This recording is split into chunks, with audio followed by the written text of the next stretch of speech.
I want to talk to you all about growing up in a perfectionist home, or if maybe you grew up in an angry home. And you hear this phrase often where it's like, oh, the past is in the past. It doesn't influence me. It's not going to dictate my future. Well, unfortunately, if you don't deal with your past and your upbringing, the good and the bad, you will drag it into your marriage, whether you want it to or not. That's why we say, like, what baggage did you bring into your marriage? Good baggage, bad baggage, maybe baggage you weren't even aware of. And so I wanted to do a deep dive here, super deep dive for an Instagram live, but about growing up in a perfectionist home. If you grew up in a perfectionist home, I would love for you to leave a comment and share that and just say that was my parents, or that was my mom, that was my dad. And then the second home I'm going to talk about is the angry home. Did you have a parent or parents who were angry like all the time, or they would just like burst out and like go to from 0 to 100 and you're like, whoa, like you all tiptoed around them. So I'm going to talk about how we show up as adults if you were raised in these kinds of homes. Okay, let's start with the perfectionist home, shall we? So this is when your mom or your dad or whoever raised you, on the outside, they were so concerned about looking perfect. Perfectionism, right? Looking like they had it all together. And maybe it was like you'd go to church on Sundays and everybody had like nice outfits and the girls had matching bows. I've heard stories of, where like the house had to be immaculate at all times. When people would come over, mom and dad would spend, 4 days prepping the house. Okay, so it's this wanting perfection, wanting to show people like you have it all together. Now, here's the thing about perfectionist homes. Are any of us perfect? No. Is there going to be a mess at the house at times? Yes. Is someone not going to have the perfect skin or the perfect clothes or the perfect whatever, the perfect grades, right? A lot of you were probably raised in a home where A's and B's were required, or sometimes I've even heard some of my daughter's friends, it's like they have to get straight A's, which is crazy to me, that level of expectation, but it's the perfection. I want a perfect family. I want perfect kids. I want a perfect house. I want a perfect marriage. But it's all a facade, because in the background, we know that nothing is actually perfect in life. So I was raised sort of in that kind of home where the facade was more important than what was actually going in. And so here's what happens. If you were raised in a perfectionist home, you kind of go two ways, okay? Now, I'm sure there's other ways you could go, but this is what we see for the majority. You just follow in your parents' footsteps. Like that's all you know, right? Like what our childhood is our norm. We don't know any different. And so now you work really hard. You're a people pleaser. Probably struggle with control. You are so concerned about what people think about your house. Again, your marriage, your children, like you want the best and like you don't want to show the messiness. And you're probably exhausted. This is a very exhausting way to live because it's fake, right? I mean, none of us are perfect. But a lot of you, yes, people pleasers, Thanksgiving, everything has to be like perfect. You just followed in your parents' footsteps, okay? The other part of you went the complete opposite, which is kind of more where I went. I hated the lies and the facade and the fakeness. Like it just bothered me. So I'm like, obviously I share about how crappy my marriage is and has been. It's not now. But I don't struggle with wanting to portray like I have a perfect marriage or that I have perfect children. Oh, my children are not perfect. They are so far from perfect. And I am not a perfect mom. And I don't require my kids to get straight A's, by the way. I don't even require them to get A's and B's. Don't judge me. I know my kids and I know what they can do and what they're good at. And I know whether they struggle. So I'm much more realistic because of my childhood of that facade, that phoniness. I'm so turned off by it. In fact, any one of my friends would tell you, I'm a very genuine, real person. Like who you see on camera, and for those of you who've met us at marriage retreats, I'm the same person in real life because I don't like the fake and the phony. So I'm curious, if you grew up in a perfectionist home, which way did you go? Maybe you went a little bit of both. Like I know I struggle with control. I can have those perfectionism tendencies, by the way. Like those are there, like deep. That's the baggage I brought into my marriage. But I work hard at not wanting to be like that because it's not a way to live. Which way did you go? Someone just said, my dad used to rip up my homework if it wasn't written perfectly. Yeah. I mean, there's just things like that where there's parents that just believe that that's actually what matters in life.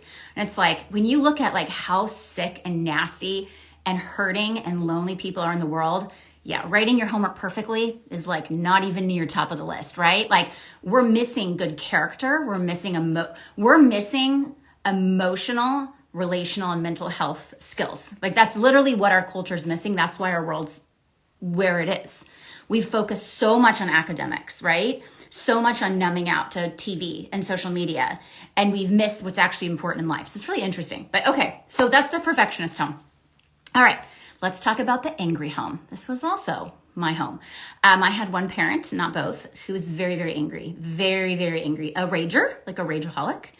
And it's traumatizing. I will tell you, when you see your parent go from 0 to 100 and they're just like not making sense, and you learn to tiptoe, you learn to walk on eggshells because you never know what's going to set them off. This is not a good and healthy way to live. If you are in a relationship like this now, be very aware that there are long-term effects on children that are raised in very angry, just a lot of anger, like, right? Like this, the road rage we see on the news channel, that all the stories, the wars, like all this divisiveness. This is very angry people. There's a lot of angry people. Now, anger in itself isn't actually a bad emotion. Like if someone bullies my kid, I'm going to get angry. That's a normal response. We can't act out in our anger though. We can't be unhealthy in our anger. We have to learn how to process. So if you were raised in an angry home, chances are you never got to see your parents or parent, whoever was angry, learn how to process their anger in a healthy way.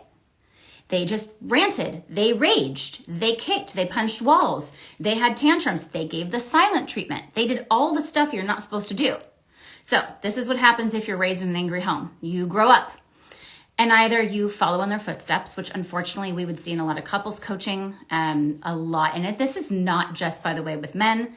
This is also women, but I would say that men tend to be the ones that we see that struggle with this the most, typically because, you know, I think anger is more of an emotion that men feel more than women, to be honest with you.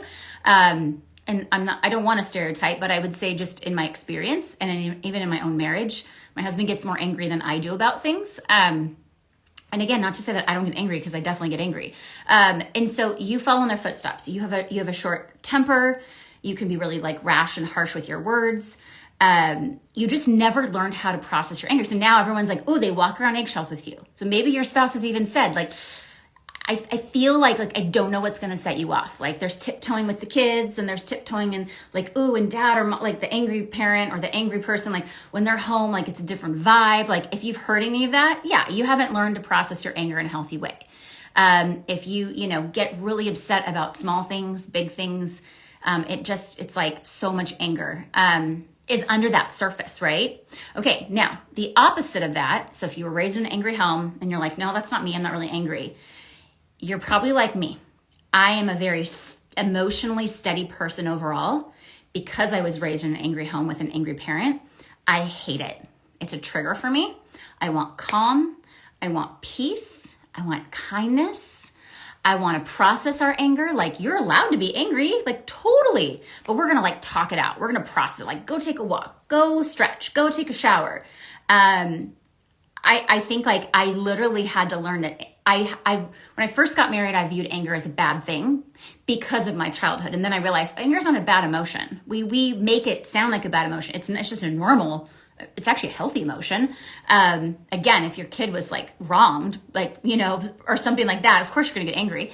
Or if someone ran over your dog, like I think a normal response would be anger. Like, weren't you looking? Like, I don't know. I'm just trying to give examples, but, and so I think like you either go like one way or another way. And for me, I went the complete opposite. I was like, I am not going to be an angry parent.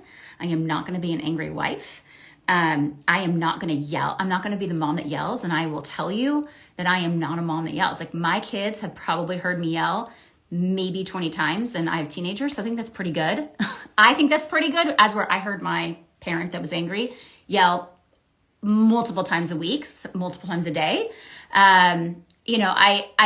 I've worked really hard. So I feel like you either kind of go one way or the other, like you follow in your parents' footsteps. So all this to say, we have an amazing video. It's a favorite, I'm telling you, in our app, and it's called How Your Childhood Impacts Your Marriage. These are just two of the homes. We go through the poverty home, the divorced home, The non-emotional home. Oh my gosh, that was my husband's family. How many of you were raised in a non-emotional home where emotions weren't shown, right?